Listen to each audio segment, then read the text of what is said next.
একটি কলঙ্কজনক অধ্যায় হয়ে সারা জীবন থাকবে।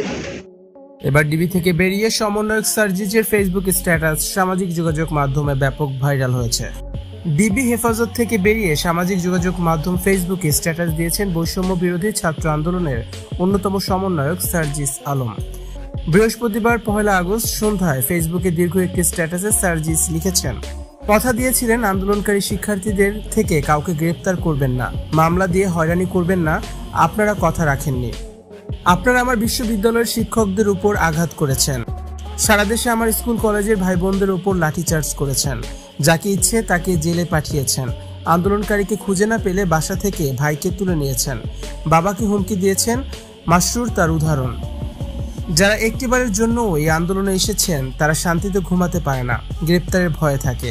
এমন অনেকে আছে যাদের পরিবার এখনো তাদের খুঁজে পায়নি। এমন তো হওয়া উচিত ছিল না। কোথায় মহাখালীর সেতু ভবন আর কোথায় জাহাঙ্গীরনগর বিশ্ববিদ্যালয়? অথচ আপনারা জাহাঙ্গীরনগর বিশ্ববিদ্যালয়ের সমন্বয়ক আরিফ সোহেলকে মহাখালীর সেতু ভবন হামলার জন্য গ্রেপ্তার করে রিমান্ডে নিলেন। সঙ্গে আছে আসিফ মাহতাব স্যার, মাসরুর সহ আন্দোলনের অংশগ্রহণকারী অসংখ্য শিক্ষার্থী। রিকশা থেকে নামিয়ে প্রিজন ভ্যানে তুলেছেন, বাসা থেকে তুলে নিয়ে মামলা দিয়ে কারাগারে পাঠিয়েছেন, আমার বোনদের রাস্তায় ফেলে পিটিয়েছেন। কি ভাবছেন এভাবেই সবকিছু শেষ হয়ে যাবে? 6 দিনের ডিবি হেফাজত দিয়ে 6 জনকে আটকে রাখা যায়, কিন্তু এই বাংলাদেশের পুরো তরুণ প্রজন্মকে কিভাবে আটকে রাখবেন? দুর্নীতি, লুটপাট, অর্থ পাচার, ক্ষমতার অপব্যবহার করে যে ক্ষোভ সৃষ্টি করেছেন প্রতিনিয়ত সেগুলো কিভাবে নিবৃত করবেন?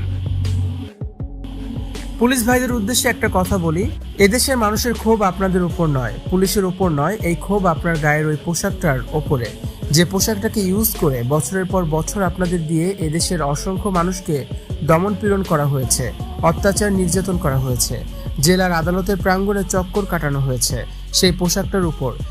ওই পোশাকটা ছেড়ে আসুন আমাদের সাথে, বুকে টেনে নেব। পরিশেষে এটুকু বলতে চাই, এই পথ যেহেতু সত্যের পথ, ন্যায়ের পথ, তাই যে কোনো কিছু মোকাবেলা করতে আমরা বিন্দুমাত্র বিচলিত নই। যতদিন না এই বাংলাদেশ আন্দোলনকারীদের নিরাপদ আশ্রয়স্থল হয়ে উঠেছে ততদিনই এই লড়াই চলবে।